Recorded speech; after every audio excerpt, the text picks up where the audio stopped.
Welcome back to Mindset Hacks with Ita, a segment of the podcast where we give you perspectives and practical tips to raise your resilience, mindset, and mental wellness. Ita is back with us. Yeah, I took a holiday previously. Somebody kicked me out. Ita is back on a topic that both of us, I guess, have experienced or interested to talk about. I guess so, yeah. Before we start, a quick check-in. How was your week, Ita? It's okay.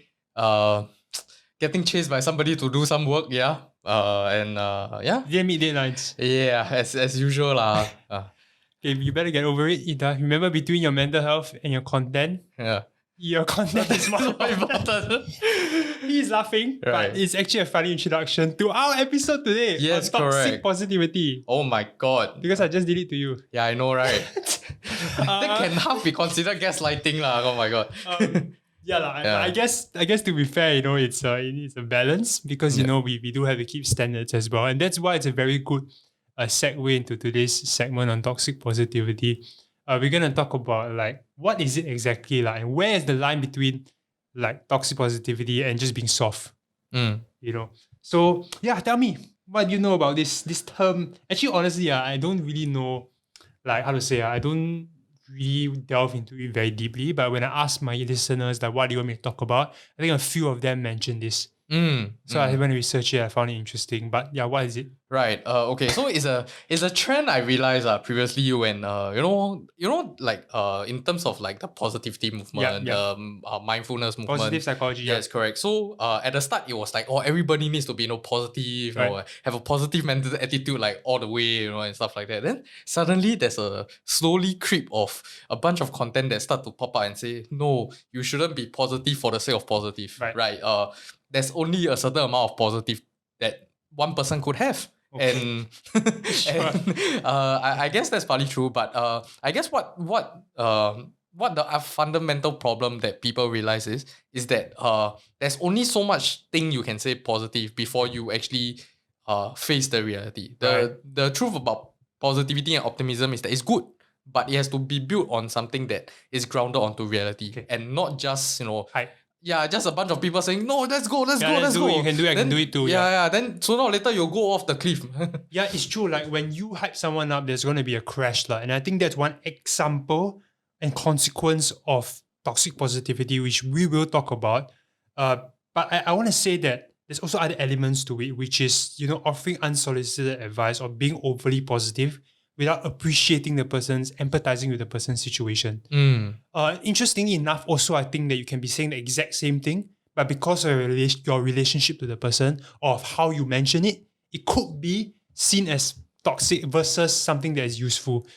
And we will talk about that. But I feel that we are in a very good position to talk about it. You know why? Why? Because we are right smack in the middle of it. You think about it, like our podcast is on mental health and yes, understanding that there are chemical balances in place, and I have gone through as well.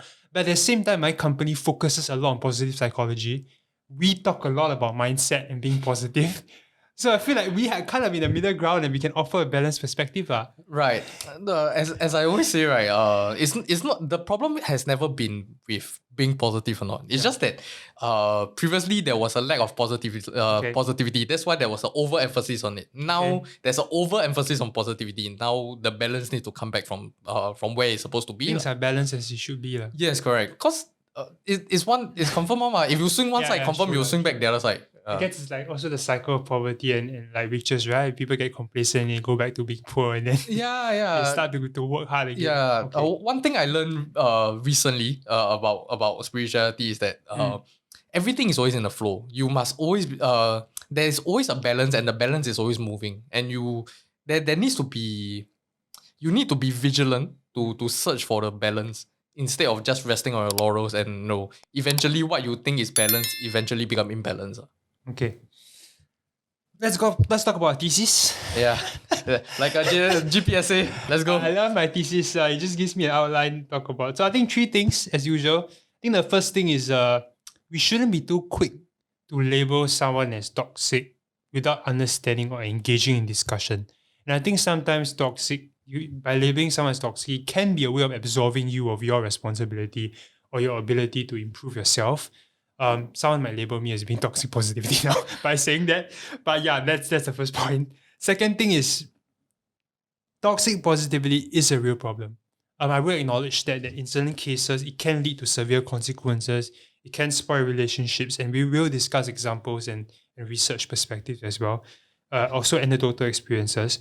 And the last point, and I want to state this very clearly because it's kind of our livelihood, positivity is needed. Yes, positivity is needed. We would like to make a public service announcement that positivity is needed. Optimism is necessary as well. Yes, it is. But, learn optimism. I want to talk a little bit about learn optimism. What is it about? Not just being completely optimistic, but understanding the reality and processing it, accepting the negativity, but kind of moving it towards something that's more healthy. And also being selective and being empathetic in your advice to other people. I think that's the differentiating factor. So let's talk about the first one first. Labeling. Okay. Gotta be careful talking about this because people might label me as being toxic. No, yeah. So one thing about that is, advice is always like that. It's never about the person giving the advice. It's always about how the person receive it. Okay. Right. So, part of it lah. Communication is two ways. So it's two ways, right? But how can you say somebody is toxic even though when he's saying something positive, right? The usual thing that I will spot is if the person is giving me advice that first of all is unsolicited, right? Second of all is way too positive without understanding where my position is. Yeah, then I will start to consider maybe that person is slightly more toxic. Okay. Doesn't mean that I will always label people toxic. First, as you mentioned, communication is two-way, right? If you assume that it's toxic, doesn't mean that it's actually toxic. Maybe the person just really wants to help you. Sure. Right. And the message is good. It's just that maybe the messenger not so good. Yeah. That's the issue. Yeah, I want to challenge people also that I believe we're all toxic in our own ways. I tell that people not as a way to excuse people's behavior, but more of a way to say that let's not be so quick to condemn or judge people or label something such that we absolve ourselves of our own individual responsibility to improve. Because sometimes I see that where people blame or they criticize and it may not necessarily help your own situation. So I think it's important to know that it's a small point. It's really a small point. But that said, I think there are cases where toxic positivity has to be addressed and it has to be walked away from. Yeah. Right? And we are going to talk about that now. So let's talk about some examples. Give me some examples of toxic positivity. Wow. For me, usually toxic positivity always comes. My biggest example usually is from school. Okay.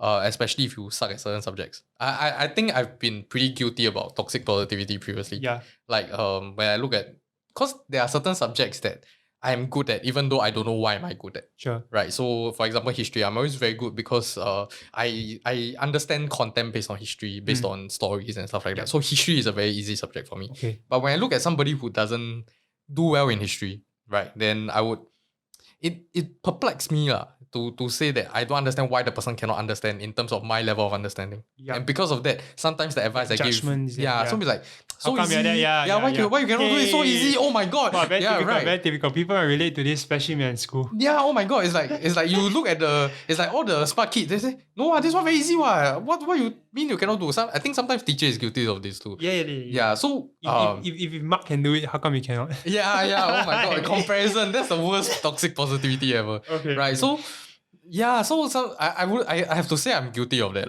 right? Okay. But I realized that sometimes it's also, I wouldn't say it's not my fault, but at the same time it's because my inability to understand his position. And that's why it led me to say things that are perceived to be toxic positivity. Okay. Yeah.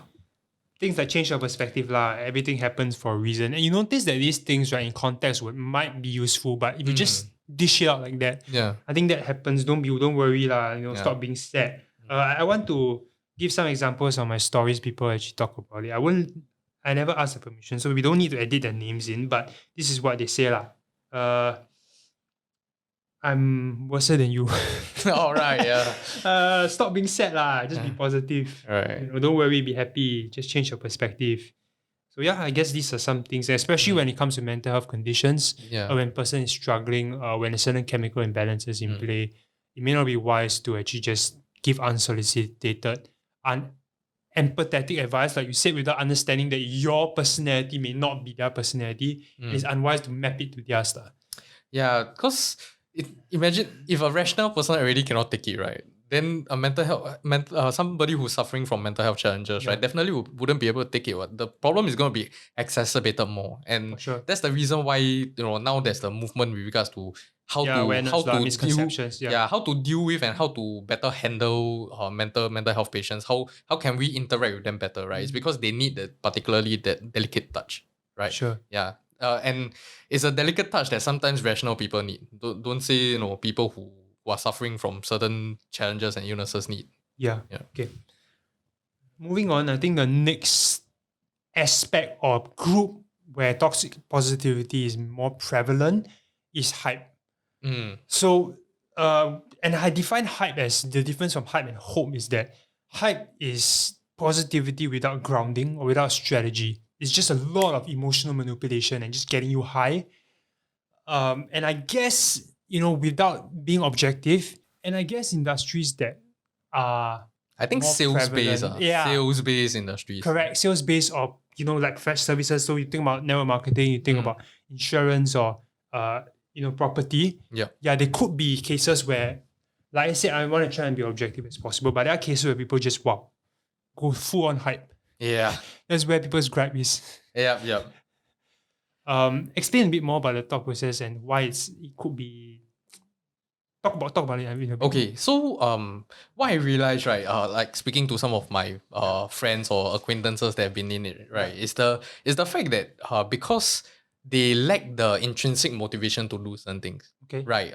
Because fundamentally sales-based occupations or entrepreneurship, let's say for example, is there's an inherent drive needed to be able to pursue and hit certain goals. For sure. Yeah. So if you are somebody without the inherent motivation to do it, right, then naturally you need to be motivated to be able to do it, right? So naturally external motivation is needed. That's where I think most of the hype came from. I think what they are trying to do is a good thing because ultimately if you generate more sales and stuff like that, you definitely get more income, right? Yep. It's just that fundamentally I feel that for the people who lack the intrinsic drive, right, it's because they subconsciously don't really want to do it. Right. And because of that, too much of the hype, right, will sort of like incongruence. Yeah, there's a certain incongruency in the body, right, that after a while then exploded. When it's like a tipping point. So at the start you'll be like, oh, okay, I'll do it. Then at a certain point, like, I cannot do it, right? Then after that, then you decide to walk away, right? Sure. So I think that's where the hype for these things come from. Doesn't mean that it's not a good strategy, and doesn't mean that most people don't need it. It's just that some for the masses, right, it might be a bit harder. Yeah. I think some grounding strategy is important. Like, rather than just pure hype. Yeah. I think that can be toxic. And I think that's now we're gonna talk about this, right? What are the emotional consequences to toxic the receivers of toxic positivity? I think I wrote down a couple. I think the first of all is that you spoil relationships. And I want to say that okay, let me just list all of them first. So I think first is you can spoil relationships. On the receiving end, you can get very you can suppression. So previous episode with Andrew, we talked about suppression. If you haven't listened to it, please go and listen. He's such a passionate guy. Like he mentioned suppression is like putting a lid on something, a pressure cooker. Like Mentos, you put the Mentos, you will eventually explode. So because people feel like they cannot be negative or they cannot express their emotions in front of other people, because they might be perceived to be negative, they hold it in, and then it just explodes. So suppression generally is bad. It also things like having anxiety, shame, having self-shame and self-judgment also occurs when people are overly positive and you feel like there's a need to conform. So I feel that as I mentioned, there's a tipping point, right? So at the start you'll be like, oh, okay, I need to do this, right? But the positive emotions might be pressuring you so that you feel that you need to fulfill a particular expectation, right? And because of that, you naturally, human beings are one thing. I believe that all humans, right, at the subconscious level want to be free to do whatever they want to do, Yep. right? So if you are being emotionally suppressed for so long, definitely you explode, right? And as I mentioned, like if you swing one way, right, how much you swing in one way, right, will determine how much you swing the other when you explode back.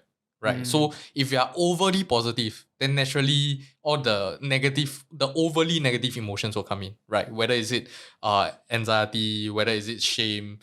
Shame, I feel that is because you feel that you are unable to achieve certain expectations that Sure. people have for you. And Right. because of that, it get worse, lah, right? Even though first of all, maybe that's not what you want in the first place, right? Right. That's the funny thing. You might not even want the outcome in the first place, but because of what other people is doing to you based on toxic positivity, Sure. then it's messing you up, right? Okay. Ida, Yes. stop thinking of a white elephant. Stop thinking of a pink elephant. Yeah, I just gave an example there Right. because yeah, I guess you're probably thinking of a pink elephant. So like by trying to stop thinking about something, you think about it more lah. And research, I mean, I want to make it somewhat scientific. Hey. So quick study, very interesting. People got research participants and divided them into two groups and show them disturbing medical procedures while their stress responses were measured, right? Pupil dilation, heart rates, sweat production. So one group was asked to watch the videos without letting their emotions show, whereas the second group were asked to just act as if nothing was bothering them. Okay, sorry. The first group is you are allowed to express your emotions, you can scream, whatever. But the second group are asked to act as if nothing was happening. So guess what? The participants who suppressed their emotions and acted as if nothing bothered them had significantly more psychological arousal.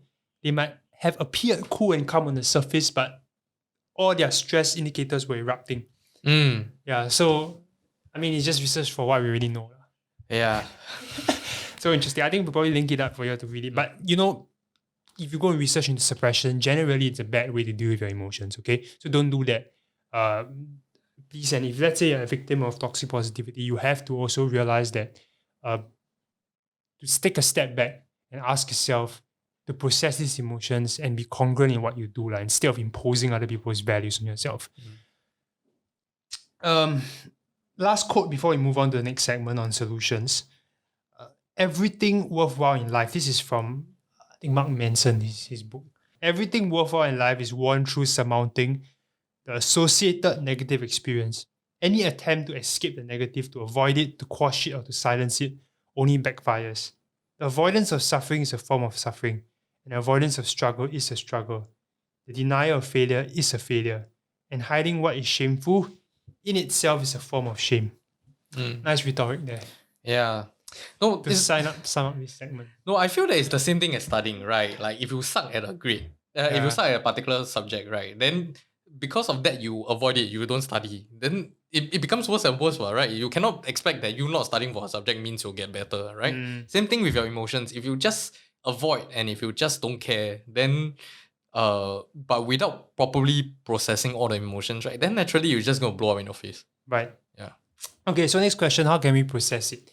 Solutions. Solutions for both how you treat other people, right? Are you if you are a victim of toxic positivity, or if you are unconsciously, I don't want to label it, but if you're unconsciously doing this to other people, then you might want to make some changes. We're going to give you some suggestions, okay? The first thing is learn optimism. Wow, I like this because I like Martin Seligman. He's actually an American. He's kind of like the founder of positive psychology. Right. So I feel I need to defend him a little bit here. Yeah. But his work has helped a lot of people, and he researched this thing called learn optimism. People can learn to be optimistic, but before you get to that stage, you must process your negativity. So this is where I think it differs from toxic positivity. He's saying that you got to acknowledge and process your negativity before you reframe it around. Yeah. So just to share this ABCDE model, I think you can just edit it in here as well. But A actually stands for adversity. So you can write down your adversity. B stands for your beliefs. So what are the beliefs that are underlying or causing you that emotional consequence? C stands for consequences. D stands for disputation. So like how you dispute those beliefs.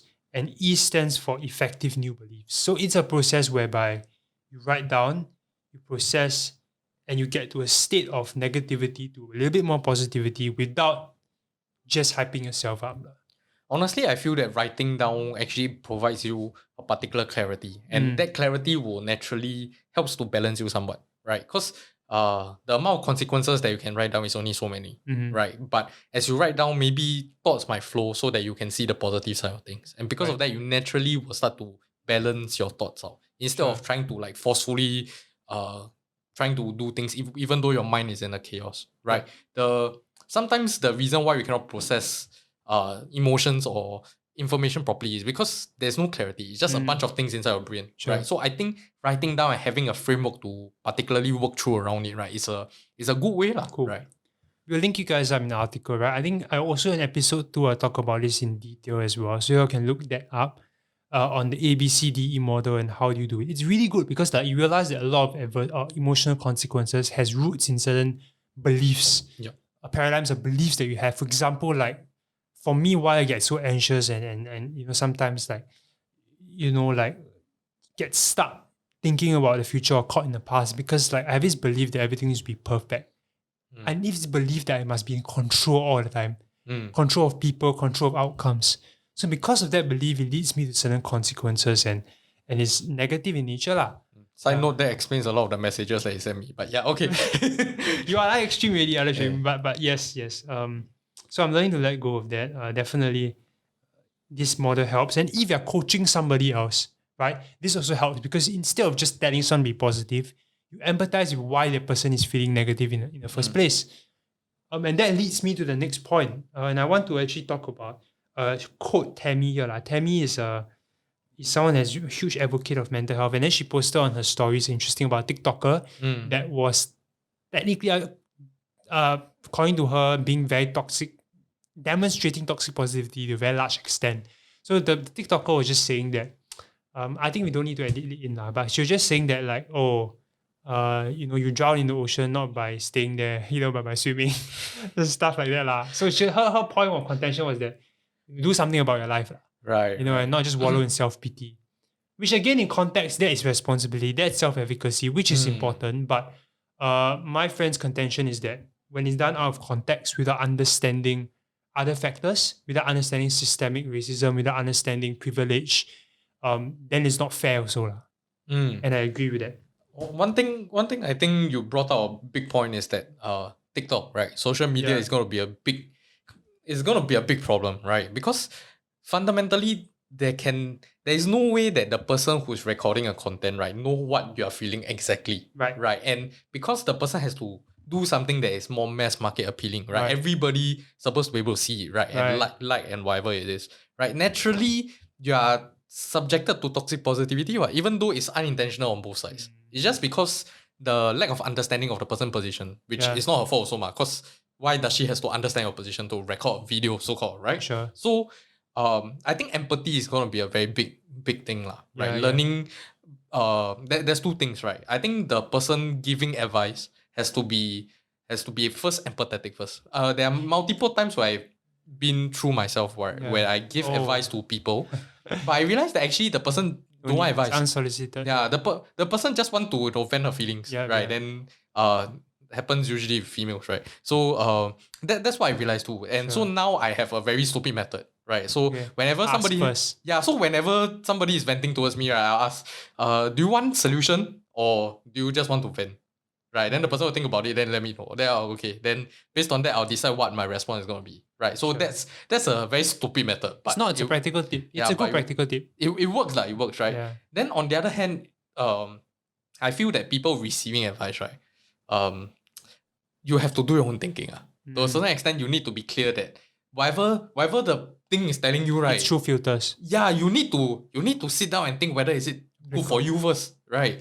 Don't like if you just like people throw you garbage, right? That doesn't people, mean it's like people put garbage in your house doesn't mean you have to leave the garbage there. You see, you can take it out, right? So you need to learn how to filter things for your own as well. I like the balanced perspective. I think from her point of view is that that person has a mass market, and I will agree with her in the sense that when you have an audience, naturally there are going to be more people watching you, and your social sensing has to get better, just by virtue of this culture. Again, this cancel culture. Is it good? Is it bad? Separate podcast altogether. Yep. But we live in times where everyone is very quick to victimize, judge and everything, and perhaps more aware of certain things. So I think as creators also, you have a responsibility to be aware of the social environment and operate within it. Yep. Because you can't just be like Amos E and just do whatever you want, right? Like that's not wise also. Like what Even my Calvin A-level say, the decency quotient, right? Oh yeah. You need to do something that's positive for the world, right? Which actually reminds me, we are supposed to also promote that on this episode. Right. So Calvin. if you haven't checked it out, please watch Calvin's podcast. Right. Yeah. Okay, so I guess we can talk about it. It's a good. Yeah, we already 30 minutes already, but never mind. We will edit it in the end. No, also. I told you this segment is the 30-minute segment that is never 30 minutes. No, today is really going to be 30 minutes, but the thing is, okay, pardon us, because as you know, for us to grow, we do need to have sponsors on board as well for us to continue to give you content. And the previous episode, we actually have my first sponsor on board. His name is Kelvin and he runs a tuition center. He's someone with massive empathy that is very positive in his students. He's very positive to them, but he's also aware of their situational environment such that it doesn't get to a stage where it's toxic positivity. Yeah, he doesn't talk things that's out of reality. Right. I feel that he's always very grounded when he speak to people, especially to his students, like how he help his students. Yeah. It's not based on like, A student must perform like this, B student must perform like this, but more of how the student is and how he can best help his student, right? Or in terms of his learning and everything. Yeah. He runs a tuition center called Epic Mind for about 17 years, and we're just working with him on the previous episode. You can check him out. But we're having a promotion. It's a free trial lesson as well as 10% off the first term. So if you're a parent or if you are a student considering a tutor that can connect with you and even a culture that you can belong to in the center, then you want to check it out. Okay, or just DM me if you want more information. Okay, so back to this. Last thing is actually the advice. So how do you advise people who might be facing certain struggles? I think Tammy wrote down there, advice should be given when one knows about the person's situation because not everything works for everybody. And the advice is to be given in a compassionate manner. So I fully agree with her. I think EQ means that you understand the person's situation and you build influence such that the person can accept your advice also. Yeah, actually for somebody giving advice, right, you also have to realize that if you don't give the advice the right way, right, then the person don't accept your advice, right, then whatever you are saying is like wasted effort, right? So I feel that first of all, instead of thinking about what the person can do better, right, I first feel that you need to understand how the person feels first, right? Irregardless of understanding where the person is, right, you need to be able to feel for the person first, right? Then slowly, logically go and understand where her position is. Then slowly give advice when it's asked for, right? So, what I realize is that a lot of everybody at the point in time when you're heated, right, you cannot accept any advice, right? But once that emotion is vented out, once you're a bit more balanced, right, naturally you'll be able to accept what other people are saying, right? So as somebody giving the advice, I feel that you need to first be able to empathize and allow the person some time to release all the emotions first. For people, it varies, right? Some people need like 3 days, some people need like 10 seconds, right? Then you slowly go and possibly advise her.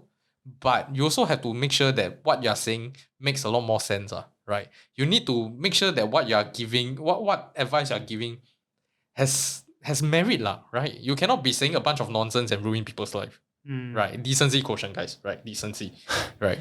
Okay, quick story to illustrate that point. I think a common friend of ours, Kai Ling, she's very passionate about serving people with special needs. So I think there's once where a parent came in and I wanted the daughter to be tested for ADHD. And she was very against it. She was like, why are you testing your daughter so young? You don't want to label your daughter. So they were arguing, and couldn't come to a conclusion. So in the end, her mentor actually walked in, like our friend's mentor walked in and said that, hey, like she talked to the parent and said, if you want a test, like we will do the test for you. So the parent was happy, she left. So after she left, our friend Kylie actually spoke to the mentor and said, how come you do that? And don't you know that will be bad for the kid? And then the mentor told her, sometimes it's more important to build influence than to be right. She said that if like she had argued with the person, she would have gone and take the test anyway. But if you build influence up front, maybe later on you have a chance to change the person or advise the person in such a way that they receive it. So I think that was a very powerful story. That sometimes it's important to let down your ego. I know it's extremely hard, but sometimes it's important to just not be right in that moment. But in the long run, you win the war instead of losing the battle. I totally agree with that. It's something that I'm still struggling to do, right? Not being right all the time. Yeah. But it's true lah. It's true. You have to decide whether the friendship is more important or being right is more important, right? Yeah. And just to reinforce one last quick tip when people open up to you, I feel like we need to do another episode on active listening. But you can go and Google active listening, what it is. It's really about being fully present in the moment, listening to them, empathizing with them. Empathy is not just thinking, it's also feeling. We call it cognitive and affective empathy. And it's really about also what helps, like Ita said, right, is after listening to them, just mention that I understand like you might be feeling in a certain way. Kind of reflect that feeling a little bit and ask like, is it like, would you want me to give you advice or some perspective, or do you just need a listening ear? And I think that helps also, because then you don't give unsolicited advice. The reason why I say that trick is a bit stupid is because I think human beings by right has the ability to feel and decide when it's necessary to give advice or to. That's the ideal lah. Yeah, that's the ideal thing. It's just that for people like me, a bit blunt, right? So have to use other methods to fix it. Yeah. But of course, surprise selectively. Don't the one person crying to you, then after they cry, do you want me to give solutions? Or it's also the manner that you do it. Sometimes you just need to listen and then share it in a calm way or in a way that's compassionate. Your voice is a little bit more empathetic. Okay, so wow, I think we stuck to 30 minutes. Really close. Yeah. So I hope that you all learned a little bit about toxic positivity today. It is something that you must be aware of, especially in building close relationships with your friends, and also personally, if you're a victim of it, how do you actually get out of it? Once again, subscribe and share our stuff. We hope to grow and give you all more content. Okay, till next time. See ya. Bye bye. Stay resilient.